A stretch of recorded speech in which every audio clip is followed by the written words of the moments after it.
Diz assim o texto: se alguém não cuida de seus parentes,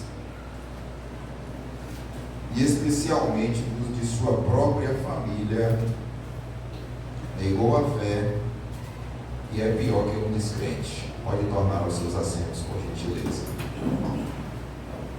Hoje é culto da família. Estamos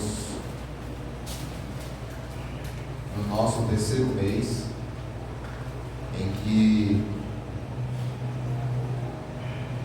realizamos o culto da família, e hoje eu quero falar com os irmãos sobre relacionamentos saudáveis.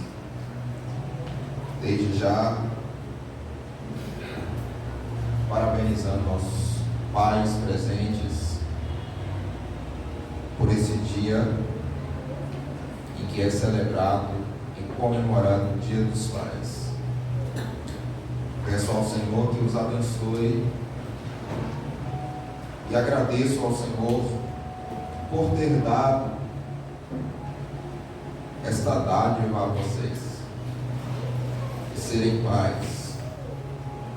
Que o Senhor continue os abençoando ricamente, que os seus filhos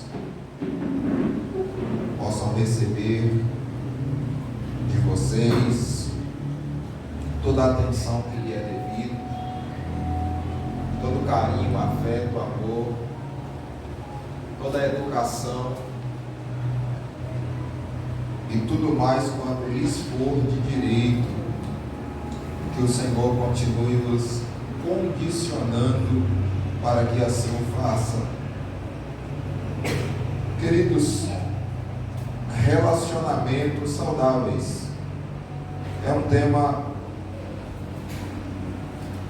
que eu estive meditando para falar com vocês, especialmente neste culto, o culto da família. Eu sempre tenho dito aqui que o conceito de família, com o passar do tempo, ele tem se perdido. Nós falamos um pouco no culto da família do mês passado sobre essa questão do conceito do que é uma família tradicional, como comumente é chamada pela sociedade. É o conceito da família criada por Deus. O homem e a mulher e sua prole. É o modelo real e fidedigno da qual merece o nosso respeito e aceitação. E não obstante disso, vale a pena sempre ressaltarmos a importância de algumas questões relacionadas à vida familiar, né, porque a intenção das pautas e do culto em si, da ministração em si, é falar sobre família e sobre essas questões. Aqui o apóstolo Paulo, ele está instruindo o seu sucessor Timóteo acerca de algumas questões relacionadas à família, aqui no capítulo de número 5. Mas eu quero com vocês me ater apenas a esse versículo de número 8, onde ele é feliz e muito preciso na sua orientação a Timóteo, orientação essa que posteriormente seria transmitida para a igreja. Ele diz: se alguém não cuida de seus parentes, e especialmente dos de sua própria família, negou a fé e é pior que um descrente. Existe uma questão muito profunda, que os irmãos pararem para refletir no que Paulo está dizendo aqui, sobre o que também está relacionado com ser um cristão. Às vezes eu vejo pessoas abrindo mão da família porque diz assim: eu tenho ministério, e em nome do ministério não cuida dos filhos, em em nome do ministério não cuida da esposa, em nome do ministério não cuida do lar. Muitas esposas e muitas mulheres que se intitulam missionárias, em nome da suposta missão, não cuida devidamente dos seus lares como deveriam, não dão a atenção de mãe necessária aos seus filhos como deveriam, não dá a devida retribuição ao seu cônjuge como de fato precisaria dar, tudo em nome de uma suposta missão, de um suposto trabalho para Deus. Só que o dia que eu li isso aqui com mais atenção, eu entendi melhor e percebi que nada disso que é dito dentro desse contexto que eu acabei de vos dizer faz sentido com o que a palavra do Senhor ensina. Se alguém não cuida dos seus parentes, e especialmente dos de sua família, ele negou a fé, ele é pior do que o descrente. O que Paulo está querendo dizer com isso? Esse tipo de pessoa que faz isso, nega a prioridade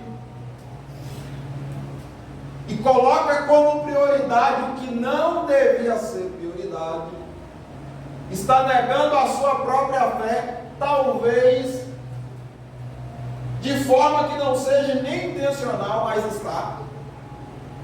Porque geralmente nós pegamos aquela passagem de Jesus falando aos seus discípulos que eles têm que buscar primeiro o reino de Deus, e está correto, e não existe nenhuma contradição aqui, eu vou explicar a vocês. E eles dizem: buscar primeiro o reino de Deus,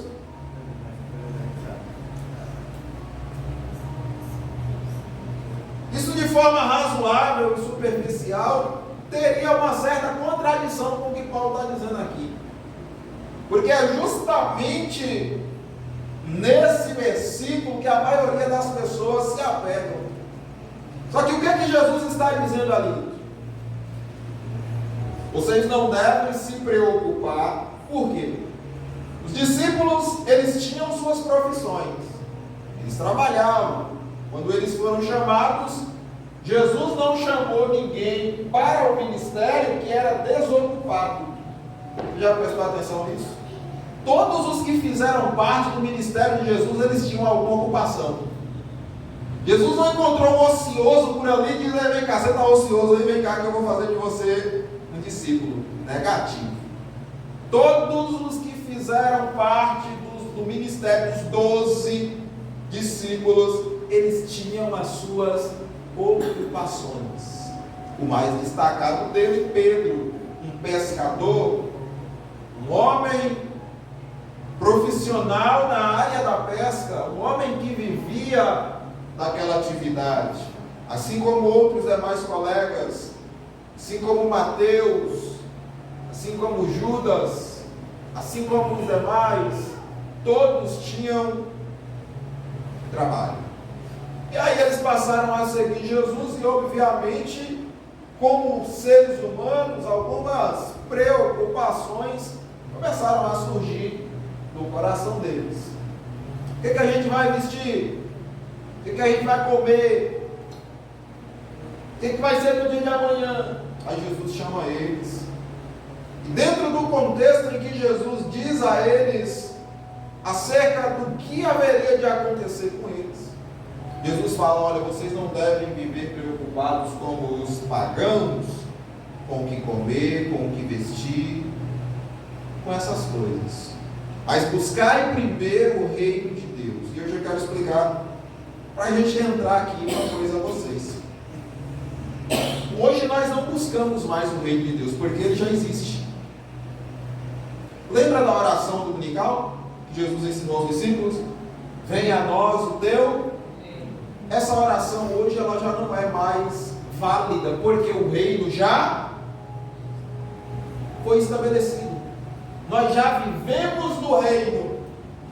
É a mesma coisa Eu pedi para Deus, ou quero fazer uma metáfora, eu pedi para minha esposa ir buscar para mim a chave da minha casa que está aqui no meu bolso. Faz sentido? Mas se essa chave não estivesse aqui, estivesse em outro lugar?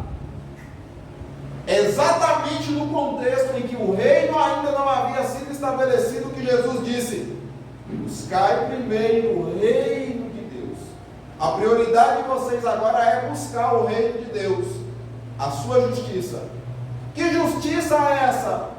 A justiça em que precisávamos para que fôssemos restituídos a Deus, porque éramos considerados injustos por conta dos nossos pecados e das nossas transgressões. Porque Paulo, em Romanos 5, ele diz que, tendo sido, pois, justificados pela fé, mediante a graça de nosso Senhor e Salvador Jesus Cristo, vocês têm paz com Deus. Então, Paulo está dizendo: a justiça que eles buscavam lá, ainda nos dias do ministério de Jesus, ela já se consumou com a sua morte na cruz, e a partir dali o seu reino também já foi estabelecido. Então aquilo que deveria ser uma prioridade para eles, hoje já não tem mais vigência nos nossos dias. Então o que tem vigência? Hoje nós temos prioridades como cristãos. E eu sei que estou falando para famílias, e eu quero, humildemente, segundo a palavra do Senhor, estar comunicando com vocês essas informações, para podermos refletir um pouco sobre as nossas prioridades. Eu aprendi acerca das prioridades que eu deveria ter na minha vida, embora isso fosse contrário a tudo que foi formado no meu coração dentro de um sistema de crenças e de dogmas, que dizia que eu tinha que abrir mão de tudo, se possível, para poder cumprir uma suposta missão.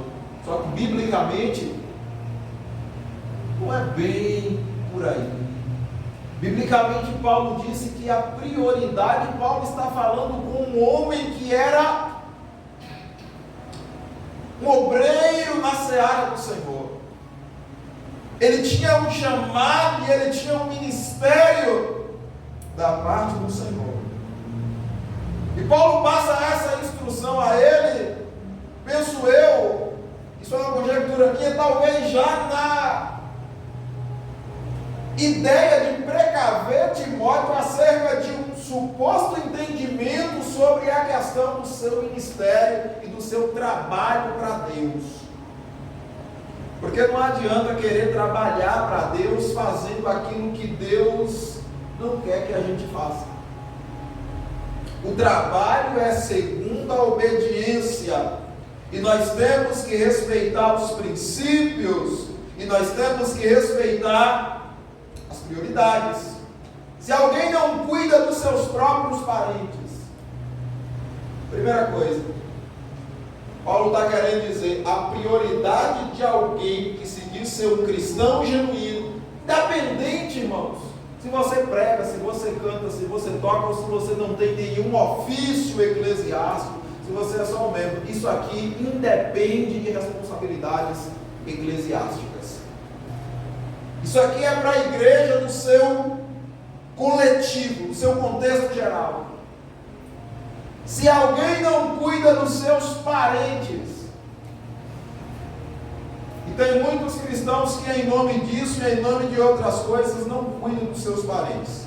Quero abordar essas questões de maneira mais detalhada ao decorrer desta ministração, mas vamos lá. E especialmente dos de sua própria família. Parente tem uma amplitude maior. Primo é parente, tio é parente. Essa turma aí que vai no terceiro grau para frente é tudo parente. Só que quando ele está dizendo aqui, especialmente dos de sua própria família, aqui ele traz para um contexto mais restrito. Aqui ele está falando de cônjuge, aqui ele está falando de lar, aqui ele está falando de filhos, para ser mais preciso, aqui ele está falando de marido, mulher e filhos, os de sua própria família. Aí ele diz: os que não cuidam desses, negou a fé, e é pior do que o infiel. Agora vamos lá. Relacionamentos saudáveis é a nossa temática de hoje. E o primeiro ponto aqui, os que quero tratar com vocês, é acerca exatamente do respeito às prioridades. Respeitando prioridades. Eu aprendi o seguinte, que em primeiro de tudo é Deus. Deus é a prioridade maior da minha vida. E deve ser a nossa vida. Segunda prioridade, família, cônjuge. E aqui eu tiro os filhos de cena. É marido e mulher, é esposo e esposa. É a segunda, ou deve ser a segunda prioridade das nossas vidas. Terceira prioridade, aí vem os filhos. Por que eu não posso colocar os filhos como a minha segunda prioridade? Porque o meu relacionamento, que deve ser duradouro e permanente até o fim, é com a minha esposa. Os dois são uma só carne. Os filhos é um fruto, ou são os frutos daquele relacionamento, que um dia irão se separar de nós, pelos propósitos da vida, irão também construir as suas famílias, onde eles terão que ter como prioridade as suas famílias e não. É por isso que em Gênesis e em, salvo me engano, Efésios, Paulo diz, e Moisés disse lá atrás, escreveu: deixará o homem o pai e a mãe, ou seja, existe uma separação. Unir-se-á a sua mulher, e serão os dois, e serão os dois, e serão os dois. Daqui até o final do culto eu acordo vocês. Pode deixar. Serão os dois uma só carne. Então a segunda prioridade da vida deve ser o cônjuge. Para a mulher, o homem; para o homem, a mulher. Terceira prioridade, os filhos, que é o fruto daquele relacionamento, que é o resultado daquele relacionamento e daquela união, que é a prole que surgiu a partir dali, que é o que aconteceu a partir daquele matrimônio. Eles entram. Não estou dizendo que isso aqui é uma regra bíblica, isso aqui é uma regra lógica do que nós aprendemos de acordo com a palavra do Senhor. Deus, acima de tudo, prioridade suprema, cônjuge, filhos. A nossa terceira prioridade tem que ser o nosso trabalho, porque é do nosso trabalho que nós vamos adquirir os recursos para sustentar essa família. Então, a gente tem que entender que, se não existir também a prioridade naquilo que vai nos dar condições de sustentar a nossa família, ela vai existir como?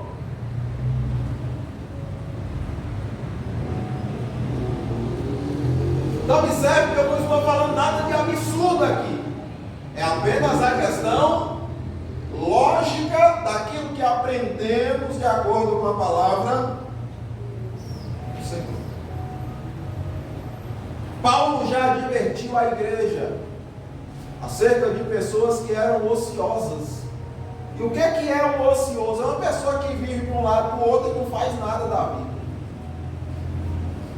Provérbios diz que quem deita enquanto o outro semeia a semente no campo, levanta no momento de colher a lavoura, mas nada tem, porque enquanto o outro estava plantando, ele estava dormindo, e chega o momento da colheita, o outro colhe e ele empobrece, porque não trabalhou, ela não trabalhou. Então a regra padrão praticamente é essa. A partir do momento que Adão ele cai, tendo em vista que ele tinha os privilégios de possuir aquilo que Deus havia dado a ele, ou seja, os mantimentos provenientes do jardim no Éden, Deus disse: você pode comer livremente de todo o fruto, está tudo com você aí, só tem um aqui que não pode, mas o resto você pode comer. Aí quando ele cai, acontece aquela história, Deus vai atrás, chama, ele se esconde, depois ele responde tal. Quando Deus expulsa ele do jardim, Deus diz: olha, por tua culpa, a terra agora vai produzir cardos e espinhos, mato, ervas daninhas e espinhos. E a partir de agora, tu vai comer do suor do teu rosto, tu vai ter que trabalhar mais do que tu trabalhava, porque aquele jardim era uma bênção tão exponencial da parte de Deus para com o homem, para com Adão e Eva, que eles apenas administravam o que já tinha ali. O que Deus está dizendo com ele então, quando diz: você vai ter que trabalhar e comer do suor do seu rosto? Agora você vai ter que plantar, meu filho. Agora você vai ter que esperar o tempo para você colher, para você tirar o mato que não existia, para você poder sobreviver. Você tem que trabalhar agora. Se você já trabalhava um pouquinho antes, agora você vai ter que trabalhar dobrado. Então, a partir dali, a realidade foi essa. Caim e Abel, um era pastor de ovelhas, outro era lavrador. E a humanidade foi se desenvolvendo, passou-se os anos, veio a civilização, ou as civilizações ao longo das décadas e das gerações, mas isso não mudou. Até hoje a regra é essa. Essa é a quarta prioridade da qual deve reger a nossa vida. É o trabalho. Mas eu deixei de trabalhar para poder fazer a obra de Deus. Eu fui ensinado a fazer isso. Isso é armadilha. Deus não manda ninguém deixar de trabalhar para poder fazer nada. Se você deixar de trabalhar, você vai comer o quê? Eu vou viver na dependência. Foi por isso e é por isso que muitas pessoas se arruinaram na vida. Vou viver na dependência. Na dependência, a pessoa vai para uma comunidade, ao menos que, eu falei aqui na quinta-feira, uma pessoa chegou para mim aí outro dia e disse, a gente conversando, é amigo de longas datas, de outra comunidade, ele diz: rapaz, lá a gente tem um prazer de todo mês a gente tirar parte do nosso valor e designar para o nosso líder para que ele exerça aquele trabalho de forma integral, para que ele não tenha um trabalho à parte, para que não sobrecarregue acerca do que ele já faz. Ponto. Isso é um posicionamento da comunidade, um acordo que deve ser feito entre as duas partes. Agora, a pessoa abandonar o seu trabalho e dizer: eu vou viver pela fé, é perigoso. Tem que trabalhar.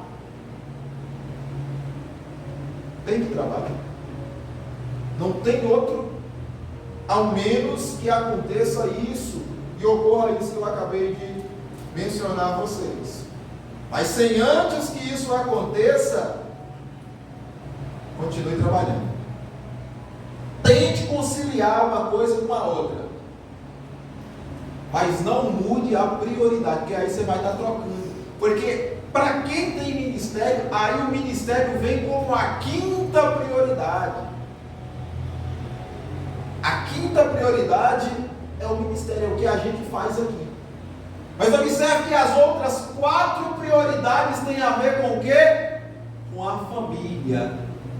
Deus, o sustentador da família, a esposa e o esposo, a formação da família, os filhos, o fruto ou os frutos da família, o trabalho que provém ou de onde provém o sustento da família e agora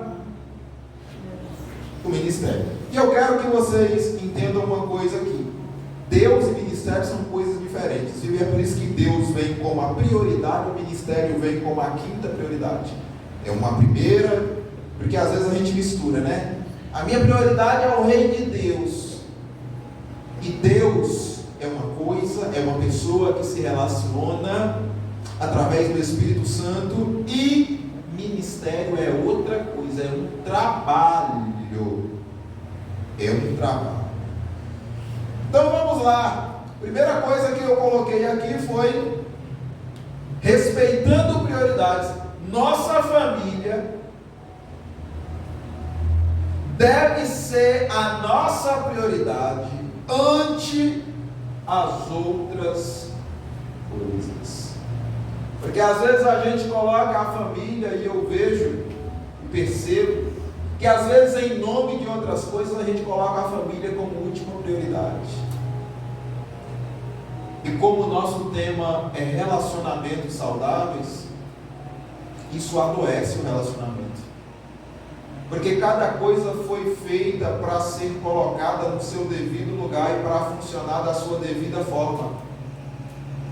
E quando nós alteramos a forma do funcionamento das coisas, a tendência é que elas comecem a sofrer e a ter uma decadência, a entrar em decadência. Então a nossa família deve ser a nossa prioridade ante as outras coisas. A gente tem que dar prioridade àquilo que merece prioridade. Outro dia eu conversando com o Ju aqui, e a gente conversando, e ele comentando para mim sobre um caso de um obreiro, de uma certa situação, que certa feita, em nome da suposta missão, o suposto trabalho para Deus, né, Ju? Deixou o filho no hospital com febre para se deslocar para uma outra cidade, filho pequeno, né? Aí ele pergunta: faz sentido com isso aqui? Não faz sentido.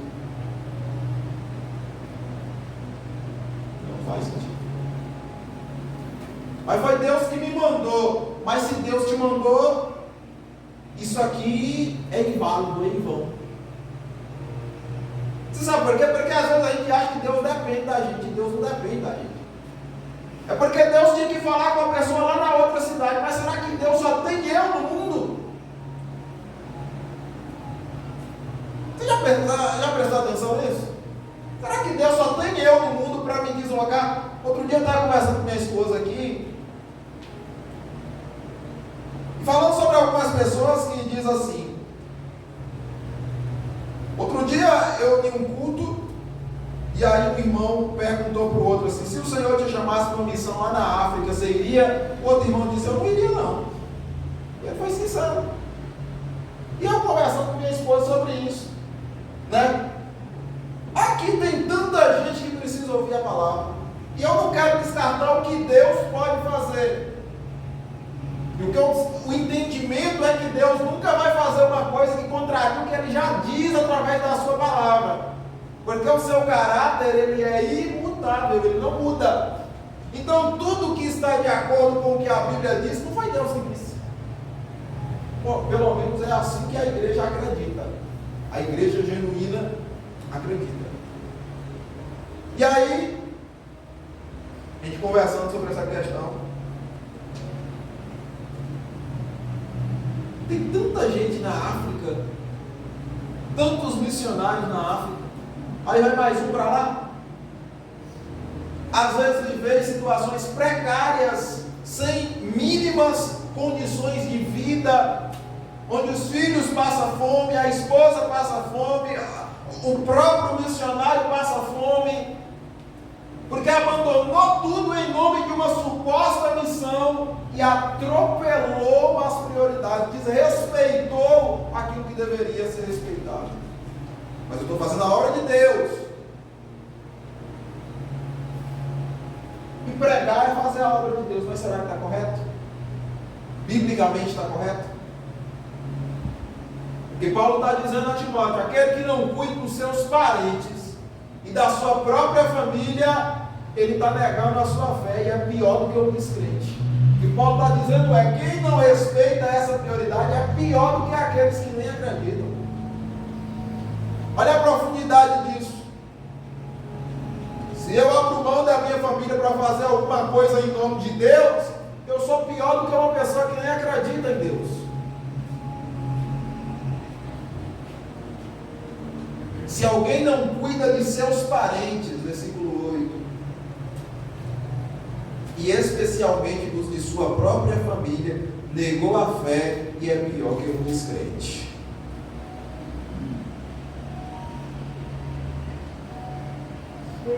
Estou ensinando isso aqui a vocês, porque isso aqui vocês não vão aprender na igreja do manto, do reteté, dos canela de fogo. Isso aqui vocês não vão aprender lá, porque lá não tem compromisso com ensinar de forma detalhada e sistemática a palavra, e sim de estimular as emoções a fim de que a êxtase ela possa tomar conta do ambiente e todo mundo entra nessa êxtase e sai dali pior espiritualmente falando do que entrou, porque não se alimentou do que deveria se alimentar, porque o que edifica é a palavra de Deus.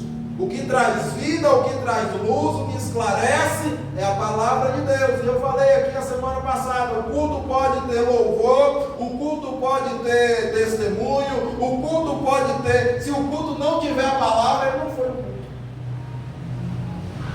Porque tem culto aí que das 7 às 8h40 é louvor, e das 8h40 às 9 é a palavra.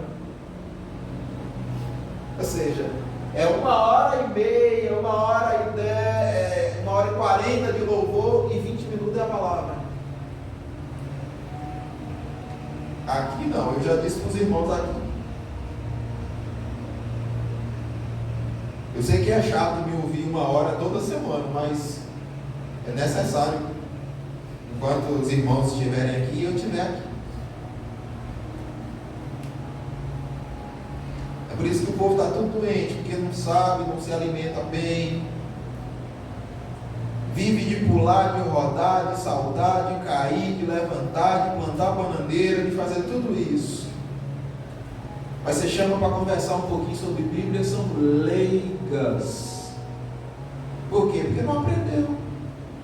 Então, relacionamento saudável, respeitar as prioridades. Segunda coisa, cultivar bons hábitos. Você sabia que para um relacionamento em família ser saudável é necessário que estes envolvidos cultivem bons hábitos lá dentro? Crie algumas rotinas para que aquele lar, aquela família, através daquela ação, ela possa se fortalecer, ela possa ser edificada, ela possa crescer como família unida. E eu coloquei aqui principalmente o hábito de se comunicar. Gente, eu quero dizer algo a vocês. Eu sou casado há 2 anos, vai fazer 2 anos no mês que vem. E estou com minha esposa há praticamente 6 anos, não é isso? 6, 7 anos aí, entre todo esse tempo. E eu vou dizer algo a vocês, viu? Se não tiver uma comunicação ampla, não vai não. Principalmente quando você passa a conviver dentro do mesmo ambiente que a pessoa. Principalmente quando você passa, como diz o ditado aí, a começar junto. Principalmente quando isso existe. Vamos chegar? Senta aí. Principalmente quando isso existe. Se não existir a comunicação devida dentro de uma família, é impossível que aquele relacionamento seja saudável.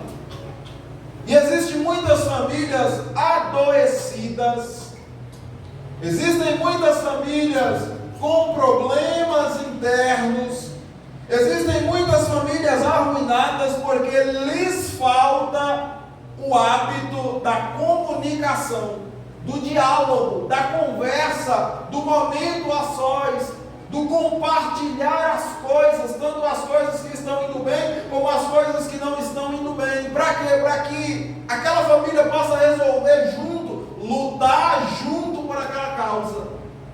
Mas quando isso é retido, e um pensa de um jeito e faz uma coisa, e o outro pensa de outro jeito e faz outra coisa, essa família se adoece. Esse relacionamento, ele deixa de ser um relacionamento saudável, sadio, e passa a se tornar um relacionamento doentio. A causa, ou uma das causas, de muitas separações, de muitos divórcios, de muitas coisas relacionadas a isso, é exatamente pela falta de comunicação dentro do lar, dentro da casa. Isso é uma coisa que eu, com o tempo, aprendi muito com a minha esposa. Essa questão de tudo que vai fazer comunicar um com o outro, porque afinal de contas, hoje eu não faço mais só por mim, eu faço por nós. Você sabe por quê? Porque quando eu tomo uma decisão e aquela decisão está errada, você sabe quem é que está envolvido nela também? Você sabe quem é que vai escutar choro, quem vai escutar depois que deu errado, quem vai escutar reclamação, quem vai escutar ela também. Mas eu nem tinha dito, ela nem consentiu na minha tomada de decisão, mas ela está comigo. E com ela de igual forma. Se ela toma uma decisão que dá errado, a consequência não vem só para ela, vem para nós, porque ela é a minha família, ela é a minha esposa, nós estamos juntos dentro do mesmo lar, nós estamos convivendo com as mesmas coisas.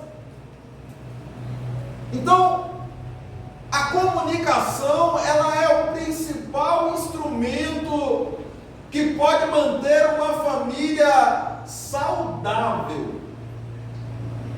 É um instrumento que mantém uma família sadia, de modo que se uma família não tiver comunicação, ou uma comunicação adequada, ela corre um grande risco de se adoecer.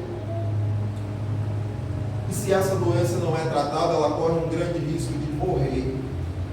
E aí entra as questões que eu já mencionei: separação, divórcio. É isso. Terceiro hábito, aliás, a terceira questão, o terceiro ponto aqui: protegendo a entrada de seu lar. Para que um relacionamento seja saudável, é necessário que o esposo e a esposa tenham essa maturidade de proteger a entrada do seu lar. Logo quando eu casei, os irmãos todos sabem que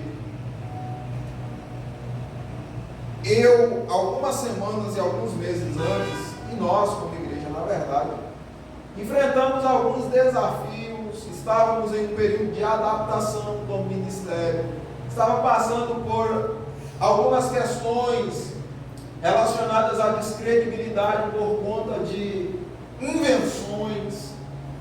Eu não quero entrar nesse contexto, mas apenas usar esse detalhe para dizer que quando eu me casei exatamente nesse momento da vida. Se hoje nós estamos com 3 anos de ministério aqui, quando eu me casei com ela a gente estava com 1 ano. Ainda foi nesse período onde os ventos estavam gerando uma turbulência mais pesada, onde as coisas estavam acontecendo de maneira mais profunda. E aí a gente tem um casal de amigos, já tem longos anos de casados, e a gente sempre compartilha algumas coisas, não tudo, porque tem coisas que não devem ser compartilhadas nem com o melhor amigo. Quero já dizer isso aqui a vocês, viu? A gente tem que saber as limitações das informações que devem ser compartilhadas com pessoas da nossa confiança e aquilo que tem que ficar dentro da nossa casa com a gente.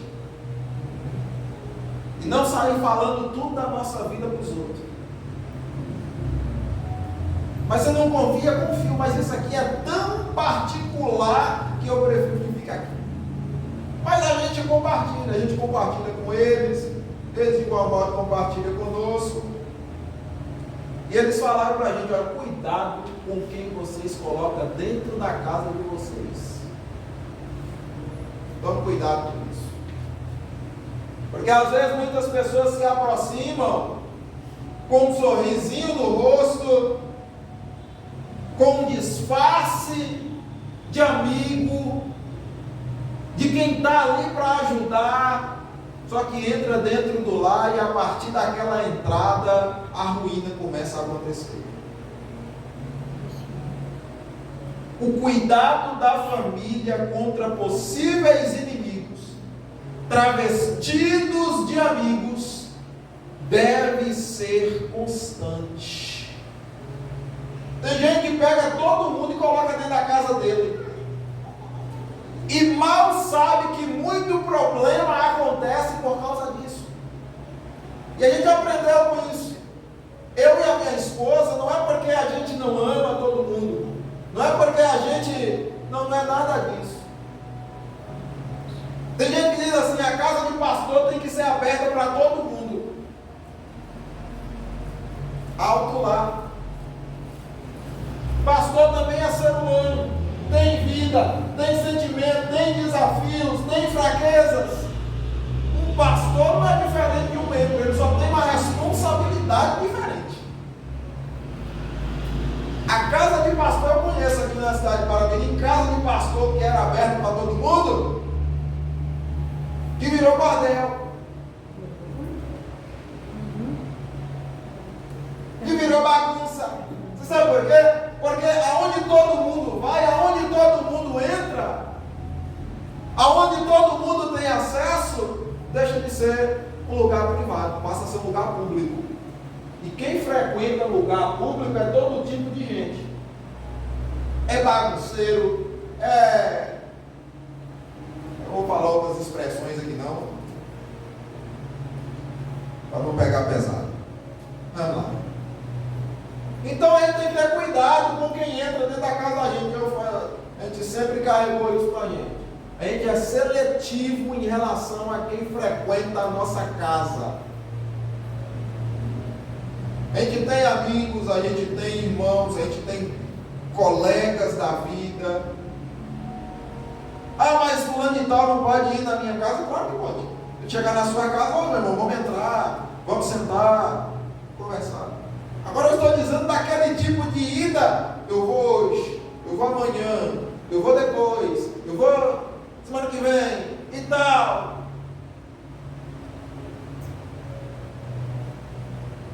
Até Provérbios, irmãos, o Salomão ele chegou a dizer, olha, não vá, não fique todo dia indo na casa do seu irmão para que ele não se ire. e passe a ter você como uma pessoa nojenta. Tenha postura e tenha bom senso. O que ele está querendo transmitir a isso? Tenha bom senso de saber que casa dos outros é casa dos outros. E nós que somos os responsáveis pelos nossos lares, temos que ter esse tipo de cuidado. Porque talvez a gente está colocando uma pessoa dentro da casa da gente que vai matar o relacionamento da gente, que vai induzir os filhos da gente para a perdição. Porque a gente coloca e muita gente não vigia. Ah, fulano é bonzinho. Os maiores casos de pedofilia que existem foram com pessoas que entraram lá e que eram boazinhas lá dentro da casa. Ou não é? Eram com pessoas de perto. Eram com pessoas que estavam ali no convívio constante. Isso pode até contrariar o modelo de vida cultural que a nossa cidade pequena que tem. E aqui todo mundo frequenta a casa de todo mundo. A gente vai para São Paulo e isso já não existe muito. Eu passei alguns meses na casa da minha sogra com a minha esposa. Geralmente lá eu ia passando 6 meses dentro de casa. Era do trabalho para dentro do quarto do banheiro, do banheiro para dentro do quarto, para o trabalho de novo, e esse ciclo o dia todo dia. Exceto umas 3 vezes que a gente foi visitar umas comunidades lá, umas igrejas, mas voltar para casa. Lá para fora esse hábito ele já é mais comum. Ou seja, o lar ele é algo mais restrito a quem mora ali. Aqui na nossa cultura não, aqui é. Mas o que eu estou querendo dizer? A gente tem que ter cuidado com isso. Às vezes entra um mal intencionado. Às vezes a minha esposa tem uma amiga, e tem que ter amiga, e eu também tenho amigo. Mas ali tem que ter cuidado. A gente tem que ter zelo com o lado da gente. Jesus disse: vigiai e orai, porque na verdade o espírito está pronto, mas a carne é fraca. Se a gente só ora e não vigia, não adianta muita coisa. Então a terceira questão para um relacionamento saudável é proteger a entrada do seu lar. Porque é ali que entra coisas boas e coisas ruins se você não tiver cuidado. Então cuidado com isso. Cuidado com esse tipo de coisa. E aquelas pessoas que você já sabe que não tem uma boa, procure ter uma certa cautela. Né, gente? Principalmente vocês que têm filhos pequenos. Também vocês. Você sabia que o mal influencia mais do que o bem? Você sabia que o que não presta influencia mais do que o que presta? Você sabe por que isso acontece? Por causa da própria natureza humana. A natureza caída do homem. Ela tem uma grande e forte tendência a aceitar mais o que é mal do que o que é bom. E isso começa na infância.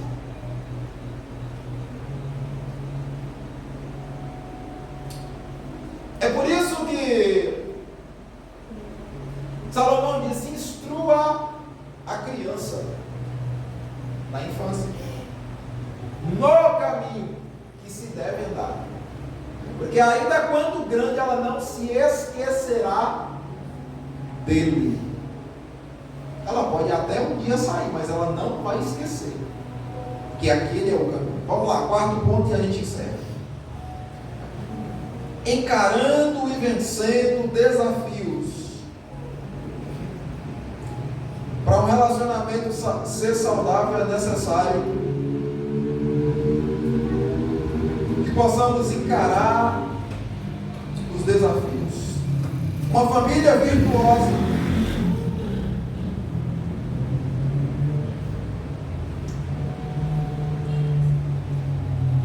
Uma família virtuosa,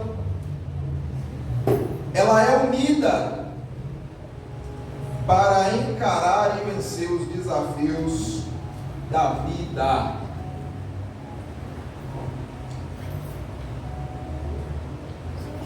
Encarar e vencer, porque a gente casa e a gente acha que casamento é só aquele romance, só aquela coisinha ali, é só estar deitado o dia todo. Quando você passa no primeiro mês, você vê que nada disso é verdade.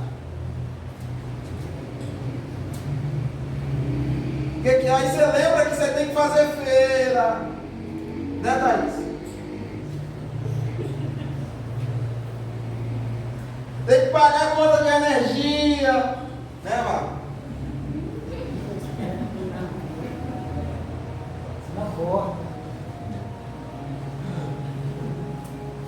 Tem que pagar aluguel, né, Ju? Falar algumas coisas aqui de forma descontraída, mas é verdade. Você passa ali nos primeiros 6 dias, uma semana, o negócio já começa a apertar, meu irmão. E no começo parece que é mais difícil ainda. Todo mundo falou isso para mim. Não sei se tem alguém que teve um começo fácil, mas o pessoal sempre diz que no começo é mais difícil. E é mesmo, que eu estou nesse começo aí. Só que algumas pessoas, quando chegam a esses problemas, eles querem mudar de família, porque eles acham que a resolução daqui está na mudança de família. Aí muda de família e as coisas continuam acontecendo.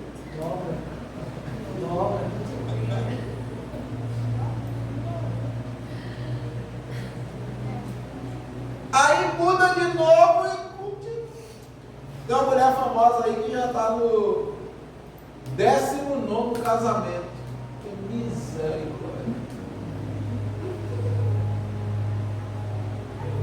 É casamento à besta.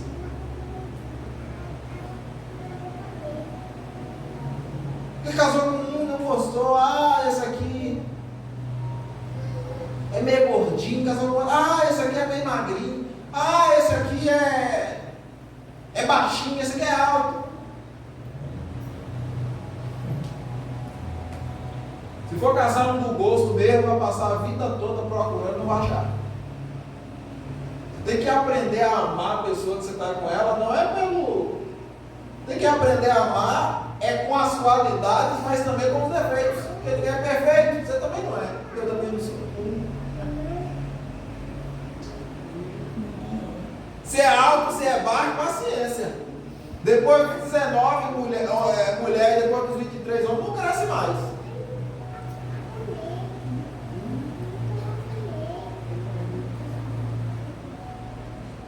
Então, enfrentar os desafios é uma virtude. Uma família tem que ser unida para enfrentar os desafios. Eu me lembro que quando eu me casei lá em Palmares me casei com a minha esposa, a gente foi para um lugar lá onde a gente passou alguns dias, 2 dias, né? Toda a família que estava ali, alguns mais chegados e tal. E aí o avô dela sentou comigo, com ela, em um banco lá, e começou o sermão da montanha. Não foi? E ele falou exatamente isso. Se um dia faltar alguma coisa na casa de vocês, orem vocês dois juntos. Se faltar hoje, peça a Deus para que amanhã Ele possa mandar. Se faltar o arroz hoje, se faltar o açúcar, se faltar o feijão, ore a Deus para que amanhã Ele possa fazer isso e estar aí com vocês. Tudo o que vocês for fazer, façam os dois juntos. A gente tem até o vídeo desse sermão gravado. Todas as dificuldades que vocês tiverem que enfrentar, enfrente os dois juntos. E com propriedade ele fala isso porque ele enfrentou com sua esposa até o último fôlego de vida dela.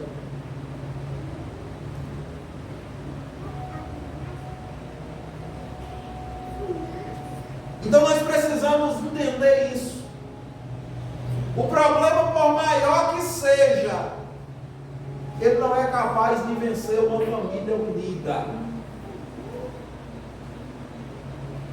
O problema, por maior que seja, ele não é capaz de destruir uma família que está unida.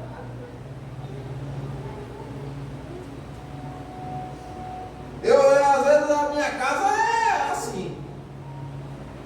Às vezes falta uma coisa e tal, a gente passa, a gente luta, a gente vai atrás. Eu me dobro daqui, a minha esposa se dobra de lá. A minha vontade era falar para minha esposa: olha filha, fica em casa, cuide apenas das coisas de casa. Mas consciente como ela, sabe que ainda não podemos ter esse tipo de liberdade, esse conforto. Então levanta todo mundo cedo e vai à luta. Está difícil, se parar de lutar, não vai resolver. Então continue lutando os dois juntos.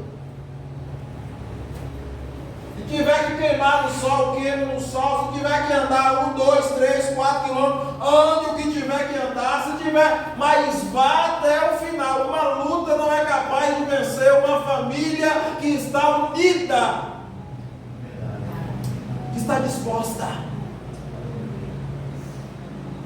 Eu me lembro que na casa dos avós da minha esposa, existia na parede lá um quadrinho com a seguinte frase: que falte tudo nesta casa, menos a presença de Deus. E eu trago isso para a minha vida. E a gente pode viver sem tudo dentro de casa, mas se a presença de Deus estiver lá, a gente tem paz, a gente tem alegria, a gente tem força, a gente tem ânimo, a gente tem coragem para trabalhar, a gente não é vencido pelo desânimo. Se a presença de Deus estiver lá, a gente sempre vai estar disposto para levantar mais um dia, para enfrentar mais um leão, para partir para cima e para chegar em casa dizendo: eu combati o combate desse dia de hoje e Deus me deu graça para vencer mais esse dia, mais esse desafio. Se está difícil hoje, se foi difícil essa semana, se foi difícil esse mês, continua firme, porque os próximos dias, os próximos meses, os próximos anos trará aquilo que temos como necessidade hoje. É assim que vence. O negócio de surgir um problema, eu vou largar e vou... Isso aí não resolve, gente. Esquece. Isso aí não resolve. Todos os que tentaram fazer isso aí continuam tendo problema. O problema não para de acontecer. Tem muitos que vivem com a esposa, vive. É assim. Aí na hora que adoece, aí ele abandona, ela abandona e vai caçar outro.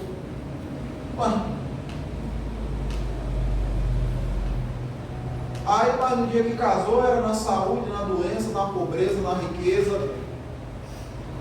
É por isso que eu não acredito muito nessas coisas. Você vai chegar lá no dia e é assim, é nada. Isso aí tem que fazer durante a vida. É apenas um ritual que a maioria, ou uma boa parte dos que prometem, não cumprem. Porque chega na hora H e vê que o negócio aperta e aperta mesmo. Vê que o negócio é pesado e é pesado mesmo. É assim, enfrenta. Porque no dia de amanhã a recompensa chega. E quem esteve com o teu lado vai estar com o teu lado. Quem esteve aqui comendo sal, comendo feijão com farinha, vai estar lá amanhã também. Enquanto as coisas estiverem melhor, as condições estiverem melhor. Que Deus abençoe a vida de vocês. Muito obrigado mais uma vez pela atenção e pela paciência de nos ouvir. Que o Senhor possa continuar nos ajudando e nos ajudando a estarmos mantendo a nossa família saudável. Nosso relacionamento com a nossa família saudável. Que Deus abençoe. Vamos orar? Aliás, espera aí, gente, espera aí. A minha esposa quer falar alguma coisa aqui.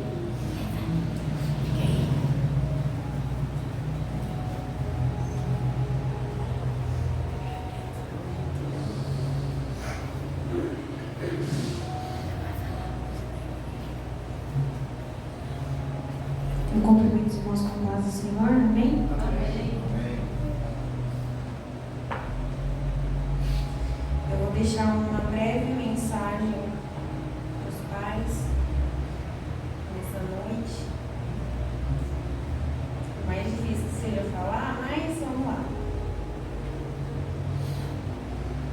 Ser pai é ser o diferencial no mundo em que vivemos hoje. Ser pai é perdoar-se a cada instante da vida. Ser pai é ser amor incondicional. Ser pai é uma entrega total. Ser pai é uma vocação, ainda que muitos não tenham que comemorar. Este dia é especial na vida de muitos. São preciosidades que foram cultivadas através dos tempos. Ser pai é ser todo dia. É ser forte, é ser bravo, mas também é ser manso, é ser a alegria. Ser pai é ser a base, é ser fortaleza, é ser segurança. Ser pai é ser gigante, mesmo por qualquer andança. Ser sempre presente, ser a esperança. Ser pai é ser amor, é ser carinho, é ser valor, super-herói de qualquer criança.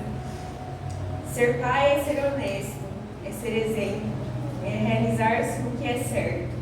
Ser pai é ter a certeza de carregar nos ombros com leveza toda a sua batalha. Ser pai é ter prazer de com seu filho conviver, mesmo diante do que se separa. Ser pai é ser sorriso, é brincar, é educar. Ser pai é ser tempo, é ser juízo, ser preciso e alento, a sempre aprender e ensinar. Ser pai é ser Ser pai não é ser semente, nem sempre nessa vida fica aqui com a gente. Mas ser pai é ser uma boa lembrança e deixar na memória do que fica a sua melhor herança. Parabéns aos pais que mais do que nunca estão presentes na vida dos seus filhos. Parabéns às mães que fazem o papel duplo, que dá a vida se preciso, para o sustento dos filhos. Em seu tempo, em contratempo, para dar carinho e respeito, mostrando o caminho a seguir. Aos pais de ontem, de hoje e de sempre, eu desejo a vocês um feliz Dia dos Pais. Me desculpe os pais presentes, mas eu tenho que olhar para mim. O melhor pai é o meu pai. E mais que hoje ele não esteja aqui perto de mim, eu sei que se preciso fosse, ele estaria. E, enfim, é isso. Desejo a vocês muita vida, muita saúde, que Deus abençoe vocês a cada dia. Que vocês possam ser exemplos para os filhos de vocês. E ao meu esposo, que ainda não é pai, mas eu tenho certeza que também vai ser o melhor pai. Além do meu pai. Mas será o melhor pai para os meus filhos. Aqui já é uma... Já estou profetizando os meus filhos na minha vida. Enfim, que Deus abençoe cada um de vocês. E pai, eu te amo.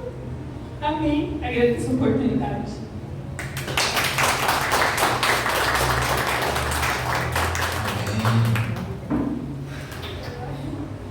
Os nossos pais aqui vão estar recebendo uma simples lembrança aqui do Ministério Vivendo em Graça, apenas para recordação de cada um de vocês dessa data. Eu também louvo a Deus pela vida do meu pai. E agradeço a Deus pela vida do meu pai. Depois que eu me casei, meu relacionamento com meu pai mudou muito. E eu louvo a Deus por isso. Eu louvo a Deus porque, de certo modo, a minha esposa ela veio fazer essa mediação de paz entre nós. E eu agradeço. Eu sempre falo também acerca de Ju aqui, que Ju, ele sempre fala com a minha esposa. Ju, de alguns anos pra cá, é uma pessoa que eu considero demais como um pai mesmo. Eu sempre falo isso pra ele.